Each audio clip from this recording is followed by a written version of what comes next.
To every 10 things that you do, like 6 of them, 7 of them are going to go to hell. Experience is a hard teacher because it gives you the test first and then the lesson afterwards. Historical analysis is not a predictor of the future. We need to be is productively paranoid. If you're in a business that you know what would disrupt you, then you've got to build for it now. Because the fear of rejection is a bigger weight than the joy of the upside. This is Professional Builder's Secrets, the #1 podcast to help you grow your building company safely and securely. Brought to you by the Association of Professional Builders. Join us every week as we talk to industry experts and your fellow professional builders on everything you need to know to generate more leads, more sales, and higher margins while improving the building experience for your clients. Hello, and welcome to the Professional Builder's Secrets podcast, a podcast by the Association of Professional Builders for building company owners, general managers, VPs, and emerging leaders. Here we discuss all things running a professional building company, from sales processes, financials, operations, and marketing. Hello and welcome. We have another great episode from the Professional Builder's Secrets podcast. I'm joined today by an award-winning best-selling author and keynote speaker, Jonathan MacDonald. Jonathan, thanks for being here today. My pleasure. Great to be here. Well, Jonathan, I actually picked up your first book, Powered by Change, and I spent the last few days getting into it, and I was really, really inspired by your story. But I wanted to start off with, for our listeners, to actually get into your origin story and how did it impact your business acumen and what you took to the world after. Could you briefly share a little bit about your background and your story from the book? Yeah, sure. So given up at birth. So then put into an orphanage and some foster homes. Got adopted by 2 entrepreneurs who used to have proper careers and then decided to shelve them both in to get into the entrepreneurial game, and found out they couldn't have kids. So I was adopted.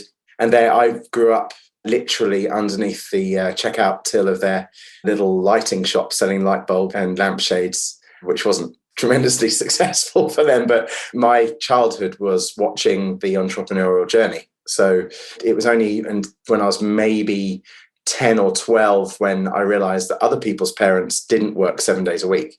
I thought that Saturday and Sunday was just 2 extra weekdays at the end of Monday to Friday. So also people were talking about the 9 to 5.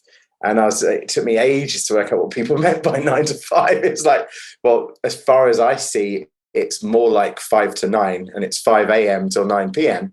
But maybe they're just saying it in reverse. So my work ethic kind of kicked in then. And through my childhood, I was significantly bullied from the age of 5 till 16. And so at the same time as watching the entrepreneurial journey of my adoptive parents, I was also under significant challenge. And what I kind of learned from those challenges was not dissimilar from the entrepreneurial journey. So on the entrepreneurial side, the amount of times you get knocked down, it's just more opportunity to stand up again. And from a bullying side, it's exactly the same. So the adversity of things not going your way or being in a situation which is not ideal was my precise boilerplate template of my life. That's the architectural diagram of life. One of the things I found interesting is as I got older, so late teens into 20s, I would meet people who had a very different upbringing. They had stable parent, family, nucleus situation. They knew that they were always going to go and have a job as a X, Y, and Z. And then when adversity hit, when they're like 23 years old, first relationship breaks down, that to them was like the whole sky falling in, Whereas for me, it was just like, well, that's the way life is anyway, right? So that everything, to every 10 things that you do, like 6 of them, 7 of them are going to go to hell, and 3 of them might work. And even then, if you start a venture, things are going to cost 3 times more than you thought. They're going to take twice as long, and they're going to make half as much money. And I just thought that was normal. I figured that in relationships as an entrepreneur or in life, in relationships, at least 1 in 2 people that you meet, you can't actually trust.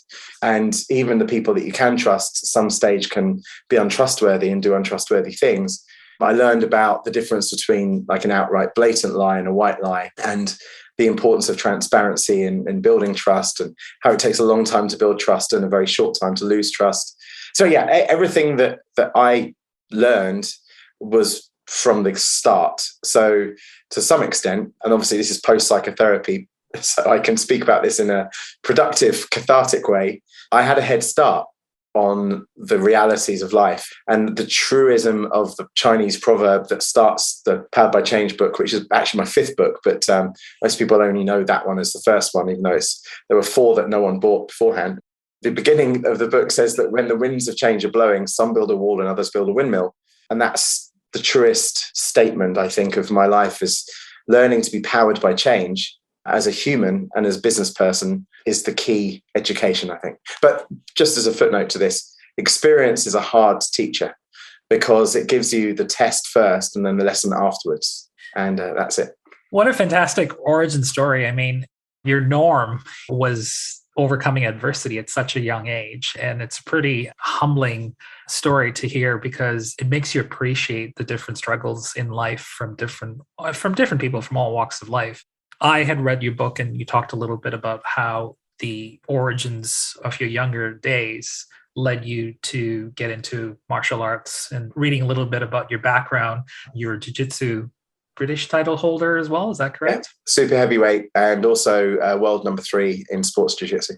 Yeah. And, I took you on this journey and I just wanted to know what are some of the disciplines from martial arts that one can apply or you applied to business and that, took you on this journey, because a lot of the people that I know that come from that background talk about the disciplines of life, and martial arts isn't just self-defense. There's so many different things that come from it: energy, forgiveness, using it as a way to protect yourself, but also at the same time to use it not as a power trip for some people as well. And there's so much that we can get into, but what was your martial art around the disciplines?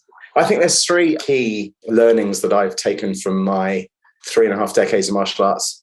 And, getting to black belt kickboxing was my first discipline, full contact kickboxing, and then went on to different martial arts. But the 3 key learnings are in no particular order. The first one I'd say is that martial arts helps you deal with uncertainty in a very, very practical and very real way, especially if you're standing in a cage opposite someone who actually wants to kill you. That's a very, very real world, instantaneous learning of dealing with uncertainty because you have no idea what's going to happen next. And that's actually very true for life.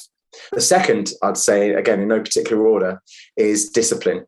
So the truth of the matter is, and as I think it was Steve Jobs said, that every overnight success takes 10 years. And one of the things with discipline and martial arts and in business and anything else like that is that there's a reason why even black belts will still practice a jab. Today, I was training 9 hours ago doing a jab cross hook. And so that's now about 35 years of jab cross hooks. That's 30,000 hours of jab cross hooks. But that discipline in life is very useful. For instance, if you're trying to maintain a healthy relationship, it's the same as maintaining a garden and maintaining a martial arts practice. If you completely ignore it and just leave the plant in the corner to gradually wilt and die, then guess what it does? And if you stop training martial arts, then sure, parts of it is a bit like cycling, being on a bike, you kind of can pick it up. But if you want to master it, then you need to do it all the time. And the third thing I'd say is in terms of confidence. So there is undoubtedly an amount of confidence that comes from knowing that you are increasing your ability to not only practice what you're doing, whether it's in business or in life or in martial arts, but also the improvement that you can see. And you then, in martial arts, you never actually, until you're in a tournament, the rest of the tournament's 1% of the time, 99% of the time, you're not in a tournament, right? So you're actually in a tournament, it's you versus the other guy or the other girl. In the rest of the practice, it is about you and your potential. What's the distance between where you are now and what you could achieve? And of course, the irony being is that when you achieve what you think you could achieve, you then realize that the bar is set much higher by yourself. So the first day of martial arts is actually the day you get your black belt. That's when you become, that's the cornerstone of your learning. It's like, okay, now I can begin to really learn. So that takes years and years and years to get there in a good school. And the World Championships in Florida, in Orlando, I should say, we went to Miami afterwards for a holiday. In Orlando, we arrived, 60 of us, all wearing GB team, Great Britain team uniform and everything. And everyone's a black belt. We have 6 days of acclimatization training and we start the training program and it's jab, cross, hook. And this is like everyone in the team was either won a British title or come second in a British championship. And so you've got a plane full of black belts. And then we start by jumping jacks, push-ups, chin-ups, jab cross hook, 6-mile runs. And that's the same, that's every single elite artist, or at least elite athlete or elite business person, is still making sure, let's take it from a business perspective, that the red numbers on the spreadsheet are mitigated by the black numbers. The cash flow is enough to actually take you through the burn rate to grow the business. And that's the same for the people who are running the biggest business in the world and the smallest business in the world. There's actually no difference between a black belt training, a white belt training, or a relationship of 15 years or 25 years and a relationship of 15 hours. The discipline is still the same discipline. And you just have to keep doing it. That's the key thing. Practice, basically. That's it. I started reading the book and I was really impressed by this concept of flipping the coin, or the coin flips, basically. And I want to know a little bit about, and obviously without giving too much of the book, because there's so much in there, but without giving too much away, where did the concept of the coin flip come to you and how has it shaped your life? Yeah, so my 6th book, The Rise of Advanced Thought, that's available on Amazon and you can listen to it free of charge on Spotify. The Rise of Advanced Thought actually is bookended by the stories of my coin flips. So 16 years ago, I was at a party with a group of friends, and this guy who I'd never really spoken to, but he was a neighbor. So I decided to strike up conversation. And I said, so what's the most exciting thing that's happening in your life? Which, by the way, is a great icebreaker. If you just say, what are you most excited about? Then it gets through all the small talk. You immediately get through what the weather's like and, all that kind of stuff. So what's the most exciting thing that you're doing? And he said, I'm running the Marathon des Sables. And the Marathon des Sables is a group of multiple marathons back to back across the Sahara Desert. And only a small percentage of people make it. And a significant percentage of people actually get extraordinarily ill or die. And you have to pack everything that you're going to need over the next 6-7 days for the 6 or 7 marathons in your backpack whilst you're running through sand in 50-degree heat. So he told me this, right? He told me this, and I was like, wow, okay, that's insane. We spent the rest of the evening talking about it. By the end of the evening, I get out a 50-cent piece or 50p piece in the UK. And I decided in front of him and then everyone else, all my family and friends and kids, I said, I'm going to flip a coin now and I'm going to choose 2 things that I can't do. And one of them is going to be swim the English Channel and the other is going to be run a London Marathon. And I couldn't even run up a flight of stairs. So I was like, run a London Marathon. I hate running. And I definitely don't want to swim through feces and bacteria in freezing cold water for a day. That's the last thing I want to do. Right? So I flipped the coin and it landed on the London Marathon. And 3.5 months later, I'm at the start line. And 26.2 miles later, minus a few toenails, bleeding nipples, ruptured Achilles heels, I crossed the finish line after 6.5 hours. And it was the worst experience of my life. But then within an hour, it was the best experience of my life because I was like, well, so if I can do that, then surely I could pretty much do anything. So next New Year's Eve, I get a coin out and I chose between 2 things. I did that for years and years and years and years and years. And even I think 5 years ago, I actually outsourced it to Twitter and just said, right, okay, you choose, guys. You've got 1 month to choose and the top vote. And I'm not even going to choose the options. You choose the options and I'll do the ones. And I think, and I may be misquoting myself in the book now because there may be a different challenge that was the outsource, but I think it was scale El Capitan without ropes, free climb. And I'm scared of heights, right? I can't climb up a ladder. So scale El Capitan free climb with no ropes, or become a British champion in a martial arts you've never done before. And it landed on the martial arts one. I was like, okay, because each coin flip, you only get 2 years. Wow. And so no one knew at the time, as when I turned up to the British Sports Jiu-Jitsu Championship, I had done 900 hours of training and I was still a white belt. And so no one knew that. It was, everyone just arrived and I entered the Open, which, I didn't have a club representing me. And so, my final, I broke my rib in the first round of the first fight and I fought loads of fights that day. My rib first round.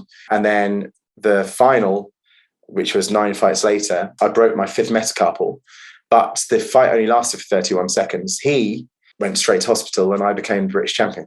And the only reason why I was able to do that flip successfully was because those 900 and something hours that I did to train for it were specifically to how to win. It was less to do with discipline and more to do with technique. I looked up what are the most effective 5 ways of submitting someone in Jiu-Jitsu, and what's the top 5 ways of avoiding being submitted, and what are the top 5 exercises that I can do that strengthen the body parts that are needed the most for Jiu-Jitsu, which is very, very different from Taekwondo, kickboxing, karate that I'd done before. So yeah, but there's other coin flip challenges that I won't go into now, but that it was all inspired by hearing someone who was doing something that was ridiculously impossible. And now I learned over those years, over a decade and a half, that nothing is. And I'm going to ask you later on what you're working on your next coin flip. But before we get into that, I opened your book and I was mesmerized by this quote that said, when the winds of change blow, some people build walls and others build windmills. And you alluded to this at the start of this conversation. How did you go about discovering this proverb? And more importantly, how did it play a part in inspiring you to write this book? You talked about writing other books that many people don't know about. Why did this book make it to where it went? And why was this the one that you took to the market? Okay, well, there's a couple of questions inside there. So let me start with the proverb. So I've spent years on stage doing thousands of keynotes and workshops and so forth, and always trying to find an analogy about change that resonated. And I became a historian on change because of that. So you can Google search quotes on change if you like, but I wanted to look backward to what were the original texts. There's a Chinese text from thousands of years ago, multi-thousand years ago, so like between 4,000 and 10,000 years ago, called I Ching, Ching. And it's one of the first books about change. And change was a philosophical construct.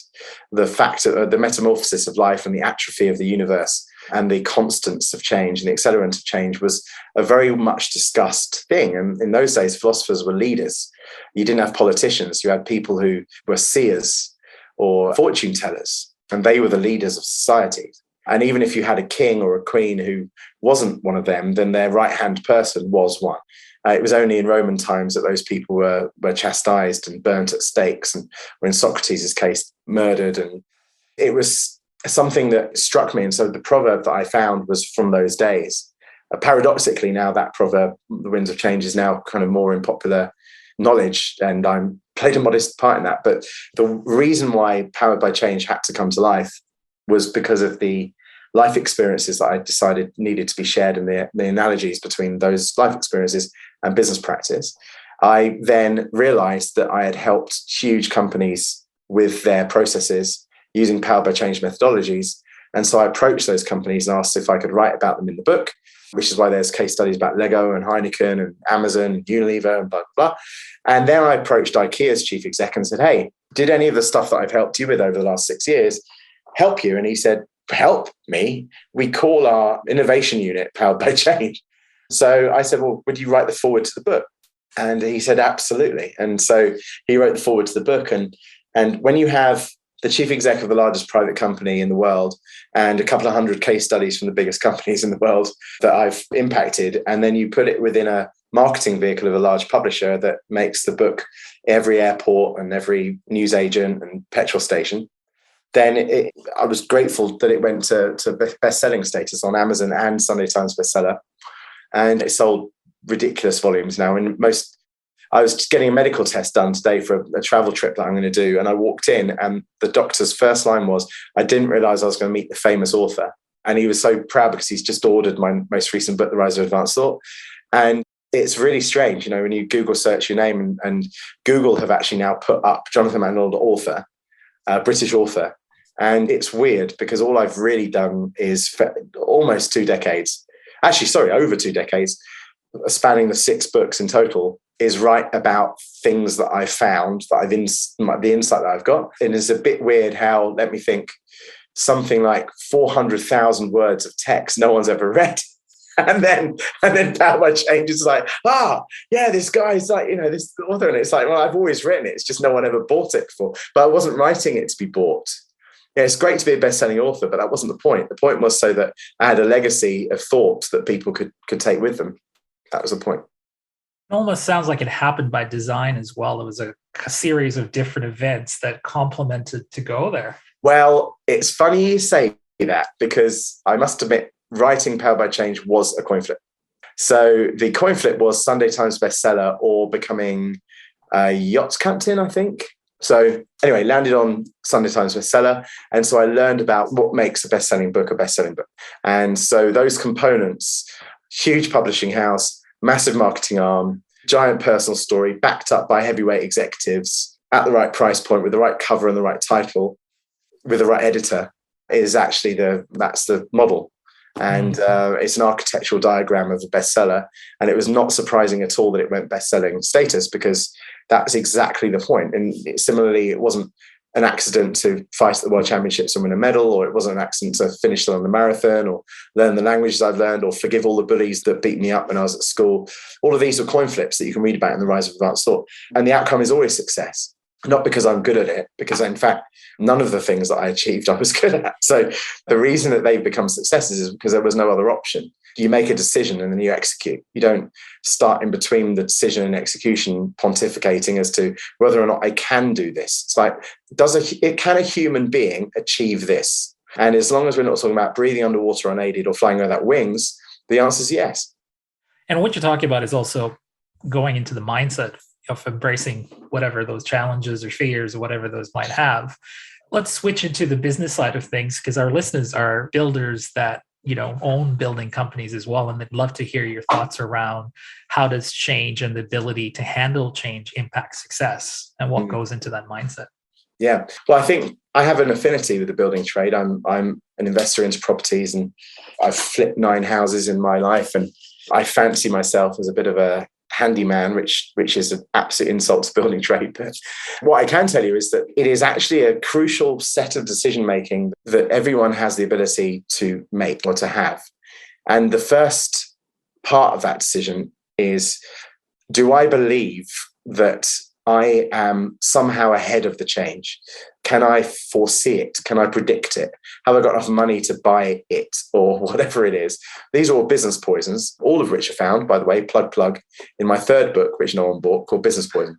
Anyway, but the first choice is, do we believe that we are better than change? And a bit like the Alcoholics Anonymous 12-step program, there's a position, I think it's maybe second or third step, where you actually admit defeat.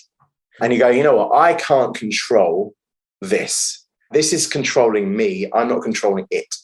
And with change, that step is the same. So am I going to somehow outthink change? And if you can accept the fact that change, today is the slowest pace of change we'll ever experience, do you think that COVID's the last pandemic? Do you think that, the only thing we know is that change happens? And the other thing we know is that we die, and we don't know when we die or how fast change happens. And so the best thing to do then is go to step 2 in the thought process and go, right, now I accept the fact that I can't outthink this. How can I use it as a power rather than rebelling against it?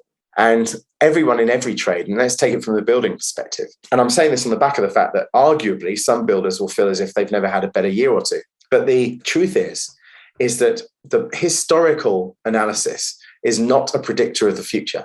Just because the last 2, 10, 20 years or months has been successful doesn't mean that the next 2, 10 or 20 years or months is going to be successful.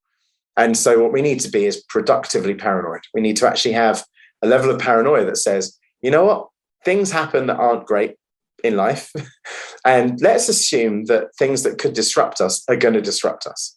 And we can see these things, as Bill Gates said, we often overestimate the change in the next 2 years and underestimate the change in the next 10. And so if I say the words 3D printed houses or biofabrication and things like that, people will go, I heard about that. It's in China. It's going to hit our shores in 30 years' time. The safest way forward is to assume that 30 is just knock off the 0. If you think something that's going to be 30 years off, just play with the idea that it's 3. And if you feel as if you're so comfortable that the rest of your career is always going to be pretty much using the same goalposts you've got at the moment, what you're not looking back is the last 50 years of the fact that around 86% of the Fortune 500 companies have gone out of business. That's just the Fortune 500. The truth is that 9 in 10 small businesses go out of business. And so in any period of time, whether you want to look at that from 1 year, 3 years, 5 years. And then, of course, the listeners will go, yeah, but I'm in one of the 10. I'm the 1 in 10. Are you? And also your 3 competitors? Are you all 4 of you the 1 in 10? Because statistically, one would say that it doesn't work out. Yeah. So I think it's okay for us to have some humility. Of course, for me, it's innate because most of the things I've done went wrong. So, if in an entrepreneur's life, you shoot 5 things out the door as ideas or concepts or business ideas, and 3 of them are going to go wrong, really badly wrong. And so, if you can have the humility to think, okay, what would go wrong? And most of the things that go wrong are based on the decisions we make, thoughts we have, as opposed to external factors. So what you're really saying is it's not just death and taxes that's imminent, change as well should be the third entity. Well, taxes is purely based on domiciliation. So that's, people who are in the Cayman Islands and other places wouldn't say that death and taxes are certain. So I would say change is the one that is, and death is one of those changes because it's the change from life to death. Yeah. So all there is change. Yeah. How do you leverage change as fuel to spearhead transformation? You've talked a lot about some of the brands you've worked with and some of the journeys you've gone on with them as well. How do you fuel it to spearhead change? It depends on the circumstance. So some companies are easier to work with than others, and it's purely mindset, right? So sure, part of it's kind of, I guess, budget and whatever, but it's the mindset of the leaders that are the key. There's a Japanese proverb that says that a fish rots from the head. And if you have a leader that is willing to accept the mindset shifts, then the chances of success are high. So let's take Jesper Broden, the chief executive of IKEA, who wrote the foreword to the book, Power by Change. The most powerful conversation we ever had, I would say, I'm not sure whether he would say this, but what I viewed was the most powerful was when we were in a Marylebone, London cafe breakfast. And he was telling me excitedly about all the new innovations they were going to be building in the Powered by Change division. And I said, yeah, of course, the thing is that you are actually, because of your catalog, the largest printers of any material on earth, therefore have the most direct impact into felling trees. And therefore, the processing of that, you have the largest corporate impact on climate change. So I reckon that out of 1.3 meters increase in sea level over the next 30 years during the time that your daughters become adults, you'll be responsible for at least 10% of that. Wow. And he started crying. Wow. And he has now spent 2 billion euros a year, every year for 5 years on the IKEA Sustainability Initiative. I mean, every single member of IKEA staff has a grant for a solar-powered system for their house and an electric vehicle for their transportation. Every single time a tree is pulled out of the ground, 2 trees are planted. There's a recycling agenda. If you just Google search IKEA sustainability, that's the outcome of that conversation. You actually see the sustainability initiatives in store as well. There's so many different subtle things that you look at and you go, right, this screams of sustainability. You've worked with some of these amazing brands over your illustrious career, IKEA, and all these other brands as well. Have you noticed some form of commonality with the business approach when you've consulted these brands? Yeah, most people don't want anything to change. so yeah, that's like 99% of the time. It's kind of like a mass formation psychosis against change. So the psychosis is kind of a mind-numbingly mediocre, hypnotic belief that today is the same as yesterday is the same as tomorrow, right? That psychosis. Out of that psychosis, a third of people are completely oblivious and will remain oblivious to the hypnosis. And those companies eventually go out of business. That's a guarantee. And then you have a third of people on the other end of the spectrum who are completely change positive. And my first conversation with Heineken, with Bruce Ryan as the CMO at the time, was, he said, John, we don't want you to come in and help us scale Heineken across the world anymore. We want you to work out how we can hit Africa. And so after a few days of conversation, we came up with a water offering, a subsidized water offering that enabled people who didn't have water to have water, brought to you by Heineken. Right? No one even knows about this stuff because it's not branded Heineken, right? So they're change positive. Whereas you get the hypnotic side on the other. And then so you've got 30% one end, 30% the other end. Then you get 40% swing votes. And that 40% swing vote is the hard work, because you can't change the hypnotized who are, I came off stage after speaking at a particular mobile network. And sorry, I was just about to go on stage from speaking to a particular mobile network. And the CTO came on stage just before I went on to do my keynote. And he said to the audience, all of his staff, he said, whatever this next guy says, we're not going to implement. Right? No pressure at all. Yeah, ladies and gentlemen, Jonathan MacDonald. And there's nothing you can say. It was the shortest keynote of my life. I was on stage for 3 minutes. I basically said what I've just said to you. And that was the end. I was like, thank you very much and good luck in the future. And then I sold all my shares in that network. So they're the hypnotized. And then change positive to look after themselves with support, for sure. The swing votes, I've realized that there is this one metric that is the most powerful. And it's part of Power by Change methodology. It's inside the book. Power by Change, because it's based on the windmill theory of walls or windmills. The windmill in Power by Change is got 4 blades. And inside each of the 4 blades, which is purpose, people, products, and process, you've got 3 sub-blades in each. Inside one of those sub-blades is this methodology. And it's called risk of inaction. And it's my alternative ROI. And it's the most laser sharp swing vote change influence you can have, which is like, okay, cool. You're not decided as to whether you need to do anything different in business. You're not decided yet. You haven't seen enough data. You haven't, whatever it is, you haven't been convinced. So what I want you to do now is I want you to write out your return on investment business plan for the next 5 years. I want you to write your risk of inaction, your another ROI plan for if you do nothing and other things change. So sure, let's assume that these things that won't happen, quote unquote, do happen. Let's assume that this particular material logistics thing changes, or the logistics industry changes, or harmonization taxes changes, or the port authority mandates change, or the government legislation changes on certain materials and planning reform changes, and all these kind of things. Let's assume that those things change, and the likes of Amazon getting into real estate and all this. Let's assume that these things change, and you do nothing. What's the material impact over 3, 5, 7 years? And gradually, over time, and this can happen over the period of 30 minutes, 60 minutes, a few hours, a few days sometimes, you see the enthusiasm of, I'm just not convinced yet, becoming, hold on a minute, we're screwed if we do nothing. And then they start selling it to you. They start convincing you that they're going to do this. And then I start going, right, okay, well, let's call it a pledge. So what are you going to do by May the 30th? What are you going to do by August the 30th? What are you going to do by December? And then they actually make that pledge. They write it to me. I write it back to them. It's our contract. And then I hound them for every single executable point for money. I think Blockbuster should have consulted with you as well. I read that in your book as well. That was mind-blowing. Dude, I got in so much trouble for writing that. I got in that chief exec at Blockbuster emailed me. So he read Powered by Change, right? And he emailed me and he was furious. He was absolutely furious. And I was like, I just wrote down what you didn't do. Yes. What you didn't do. And so as eyewitnesses inside the boardroom of your decision to do nothing, that's all I wrote. You can't retrospectively come to me and go, look, how dare you insult us and defame us? We demand you to remove it from the book. I was like, okay, sure. If it's not factually correct, I'll remove it. And I never heard anything back. So how do you inspire these brands you work with to think long-term? Because again, many business owners think short-term.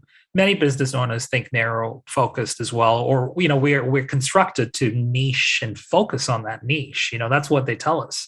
And your thought process here is something that they're not used to. So why is it so important to think beyond the niche and think long-term? Yeah, I think I'm not even sure whether the taxonomy is long-term. What I'm doing is I'm enabling to think near-term, like now-term. And if you can really, really accept today is the slowest pace of change you'll ever experience, that means the change in the next 5 years will feel like the change in the last 20 years. As an example. So everyone think back, if the year you're listening to this, let's say it's 2022, 2023, think about the change between 2002 and 2003 to now. So we're talking analog phones, not smartphones. This is pre most of the digital technologies that we use, pre-broadband, mass scale broadband, pre-4G, pre-3G. Let's go all, 20 years. That change between now and then and now is now and 5 years future. Yep. And so the near-term philosophy of change is less to do with thinking what's going to happen in 2030, 2040, 2050, because everyone just goes, flying cars. That's not practical. We need to think, what future do we want to design now? Because we tend to wait for the future to come. And this is one of the reasons why I'm really suspicious of futurists, because they tend to talk about, how everyone's going to be living on the moon or, Mars. It's like, cool, yeah, I think that extraplanetary exploration is extremely important.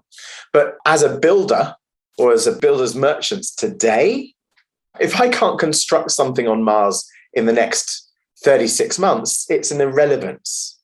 So I would suggest instead of that, it's like, well, what are the 3 technologies that could completely obliterate your business model that you think are 5 years away, 10 years away? Good. Now we've got them. Let's build a strategy around how we can leverage that now. So we're the people who disrupt it. And we did that with myself and 2 other consultants, did that with Amazon. They were reliant 100% on books. And so we said, well, what would disrupt you? And the answer was digital books. It's like, great, well, let's build a digital book strategy. Because why would you not? Why do you, no, we'd prefer to wait for someone else to and then eat our lunch. No, you create the thing that's going to disrupt you. The biggest disruptor ever to an iMac or to a MacBook is an iPad. So surely you get better MacBooks, better iMacs, and better iPads, and a better iPhone. Why don't you just disrupt yourself? Funnily enough, the years that I did with Apple as a consultant, not many people will know this, the first product when Steve Jobs came back in was the iPad. And that came out after the iPhone. The iPhone was to transgress iPod users and iTunes users in the ecosystem to walking around with more capable iPods. And then, of course, you then need a bigger iPhone. That's all an iPad is. A bigger iPhone, an iPad. And then you also need an iMac, because it's got a different operating system. So you can't actually do all the things that you want to do on your iPhone. You also need an iPad and a MacBook or an iMac. And so that's creating the future you want, as opposed to waiting for Dell or Microsoft or HP to do it for you, because they will if they're given the chance. Right. Yeah. And if anything, the last few years has taught, everyone about the unpredictable certainty of how life has gone. And for many of us, and for builders, you've got issues like supply chain issues and ordering materials and pricing and everything else, fixed contracts. I could go on all day. But in a world of uncertainty, I think you've already alluded to why we need to be paying attention to this, but how should business owners embrace the concept of this changing landscape? Because it seems to be the new norm. I think, well, firstly, it is definitely the new norm. And in fact, it's the only reason it feels like the new norm now is because the speed of change is more apparent to people who have lived through the last 2 years of COVID. So even from a non-business perspective, everyone has witnessed faster change, which is good because this is the slowest pace of change you'll ever experience. So don't get used to it. But the importance of grasping the power inside that, when I first wrote the book, so I probably submitted the manuscript in 2017, I want to say, published 2018, or maybe 2015, 2016, published 2018, updated a bit in the years since then. So the one you've got there is the latest version. Then Rise of Advanced Thoughts sequel. The reason why my first 4 books didn't sell is because they were set in the future, and then the future came. But now these books and the thought processes and this conversation, in fact, is a survival podcast show rather than the way it was in the beginning, which was something to consider. So 4 years ago, it was like, what? My view is that if we can be powered by change, then we'll be set to escape significant disruption and become the disruptors ourselves. That was 4 years ago. And everyone was like, yeah, cool. All right. Relatively inspirational. And then the future played itself out. And the companies that have gone under, the speakers who are staged keynote speakers who have now gone out of business and are working flipping burgers were people who didn't skill up on online presentation skills. When I wrote Powered by Change, I had to apply it to myself in terms of what would disrupt me. And the thing that would disrupt me would be if suddenly conferences were cancelled. Guess what? 2020 came and all of the conferences were wiped out. But by then I'd already released an online program called How to Be a Professional Speaker and How to Present Online. So all of the speakers that took up that course then became professional online keynote speakers. So about 30% of them. And the rest went out of business because they didn't know how to present online, which is a completely different discipline. Speaking online is nothing like speaking on a stage at all. The only similarity is the fact that words come out of your mouth. But how you present yourself online and how you can get messages across in an empathetic way and a concise, charismatic way through a video screen, it's a completely different discipline. So I looked into that 2-3 years before COVID happened, not because I knew that COVID was going to happen, but if you're in a business that you know what would disrupt you, then you've got to build for it now. It's the only way forward. Yeah. And it's interesting you say that because as a speaker, I had to pivot toward or recalibrate. Actually, I'm not a fan of the word pivot, but recalibrate towards consulting and storytelling because the world changed. And as speakers, you had to survive and find a different entity. And like you, I had, 53 events in a year, and all of a sudden, no one was traveling, no one was leaving the door, no one was flying, and the borders were shut. So you basically had to improvise. I really resonate with what you just said there. In the book, you talk about the future, allude to the fifth industrial revolution being around AI. I love the examples, love some of the thought process around it. I'm curious because that book's still timely. I read it in the last few weeks, and I've got to say, there's so much in there. The concepts around the blades and how you came to the notion of the blades when you were designing your mind and all of a sudden it fell into play. All of that was just beautifully mastered. But I'm curious, what does the next industrial revolution look like? And is it around sustainability? No. Okay. But it needs to be. And maybe the sustainability is a part of the next revolution. However, the next revolution, I am increasingly convinced, is a philosophical revolution. And within that philosophical resolution, the upholdance of civil rights such as freedom of speech, freedom of thought, and also, therefore, freedom of health, and therefore sustainability, hopefully can components, they're subblades, if you like, of the prime windmill of philosophical revolution. Because, and what I mean by this is that there is an introversion that's happening now, and COVID helped it. And that introversion is we're starting to look at ourselves more and go, what is it that makes me happy? What are the things that actually drive me at my purpose? What is my purpose? Am I doing something that I really want to be doing? Do I believe media outlets? Do I think that the government has our best interests at heart? Do I think that the way that things are is the best way forward? Do I believe that just because you're a massive building firm, are they actually the exemplary characters of the building world? Are they doing things in the right way? Are they managing their cash flow correctly? Are they actually accounting for things in a way that is truly methodological? Or are they actually basically blagging it and thinking that 300 grand in the bank means they're worth 300 grand? Even though they've got 301,000 of liabilities. So that introversion of starting to look at why we do what we do is by nature a philosophy. We are starting to account for why we are here. And philosophy and ratio, reason, which is our new way of calling ratio, the reason that we look for things in our lives has become more important because we're now more aware. There's a division between noise and signal. And we're addicted to noise. We're addicted to worthless pop stars and stupid TV shows while we eat crappy fried food, friends with sometimes people that we wouldn't cross the road for if they're bleeding to death, working for people who treat us worse. And signal, which is actually why we are here. There's a beautiful Greek practice, ancient Greek practice called telos or telos, depending on your pronunciation. And the study of teleology is a study of why we exist. In those days, gravestones, tombstones didn't have people's names on. They had the purpose of you being here. Like, why were you here? Was it you were here to teach and inspire? Were you here to construct and protect? No.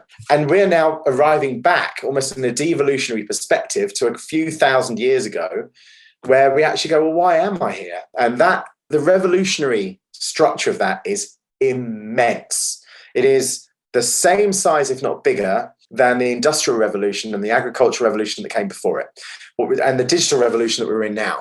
A philosophical revolution is one that starts and ends within us.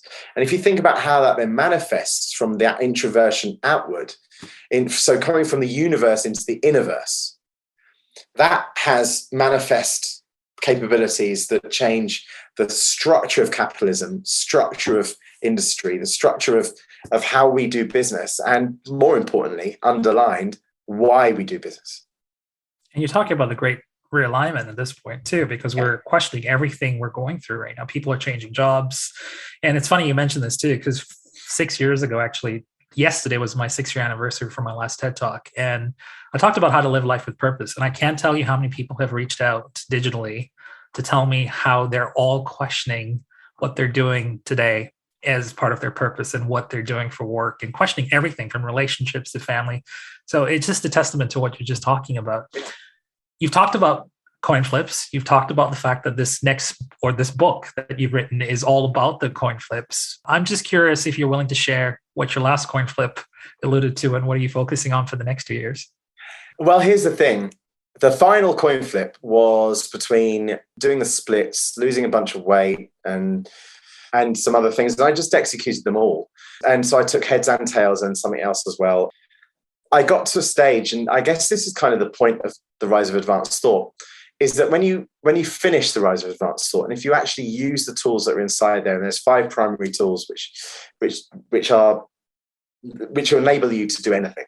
If you actually apply those tools, then there's no need to coin flip, because you basically just think of what it is that you want to execute, and then you do, because you are armed with the tools to do it. So I don't actually need to do coin flips anymore, because I'm doing at least 3 or 4 things that are ridiculously impossible, quote unquote impossible. And it's desensitized me to the impossible, because now it's just, what do I want to do that will fulfill my values, which is one of the tools inside the Rise of Advanced Thought. It's called the values matrix or values grid.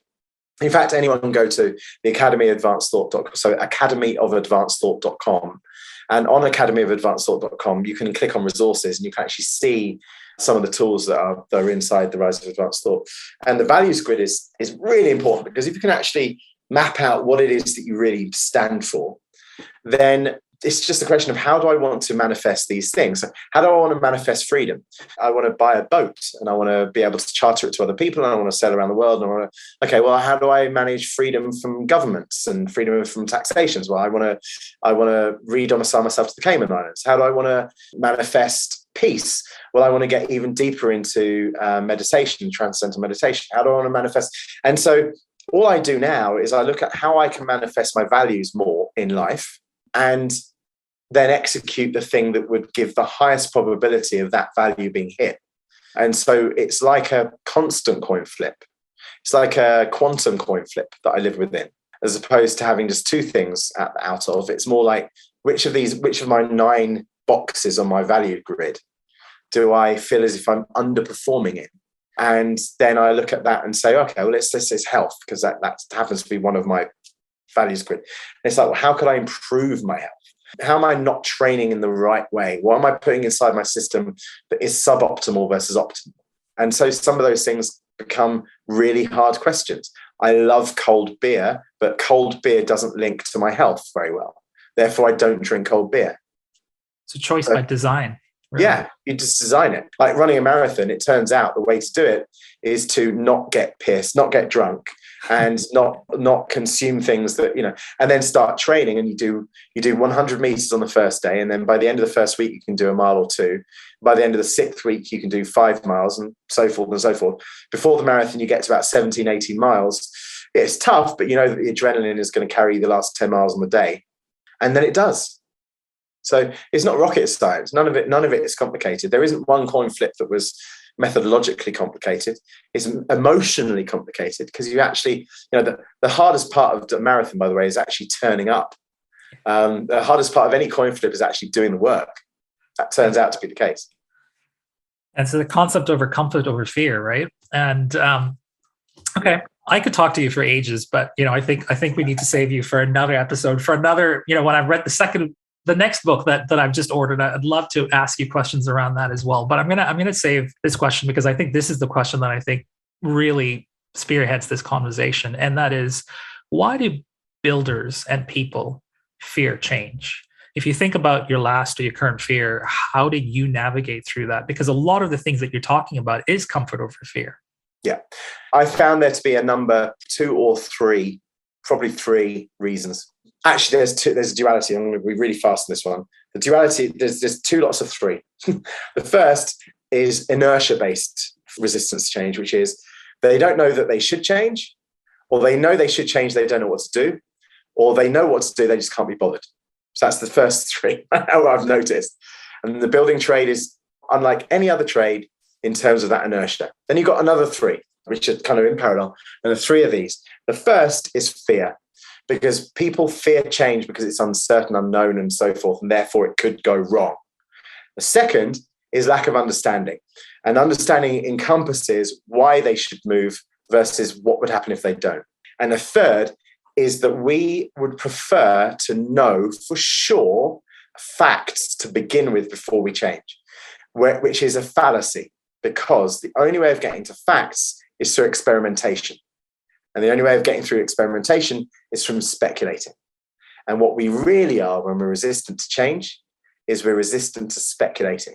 Even if that speculation is the only way of getting to facts, we would sometimes prefer to suffer and not speculate than to speculate and potentially lose. And that is a human condition. And it happens, it's the reason why we don't try things, because the fear of rejection is a bigger weight than the joy of the upside. And that's a human condition. That's the reason why. So really, you're a provocateur of trying new things and reframing your thought process as well. Yeah, and that's the rise of advanced thought in the book. And just for our listeners out there, the book can be found everywhere? Anywhere? Everywhere. Yeah, absolutely. I'm a shamelessly megalomaniac. Well, I'd highly recommend both books to our listeners as well. I've had an amazing read, and thank you for nourishing my thought process before this interview, because I actually, wanted to really immerse myself in this conversation and really get to know you a little bit more. But interesting enough, I had a coin flip moment when I was in Sydney, because Russ called me and said, you really need to get this book. I highly recommend it. And I had 3 QBD stores that I was trying to go get the book from, and I picked one. Turns out that was the store that had the book. All the others were all sold out. I couldn't find them. But internally, my gut was like, while I'm here, I'm just going to go pick this up, and just made that sort of moral choice to go get it. And it was sitting right in front of me before I even asked someone, where can I find this author of this book? So synchronicity is an interesting thought. But awesome. Yeah, really, really appreciate your time today and your energy, and really appreciate the knowledge that you've imparted on us. Thank you. And by the way, Powered by Change and Rise of Advanced Thought are meant to be read synonymously. So if anyone's listening to this and reads Rise of Advanced Thought, then that becomes the prequel to Powered. So either of the 2 work together, but they sit together as a body of work. And it's the whole of my 30 years in business, the whole of my 50 years in life, all in 2 books. That's amazing and inspiring as well. Jonathan, thanks again for your time today. Cheers, buddy. Thanks, man. Thank you for listening. Remember to subscribe to Professional Builders Secrets on your favorite podcast platform and leave a review. To learn more about how the systems at the Association of Professional Builders can help you grow your building company, visit associationofprofessionalbuilders.com. See you next time.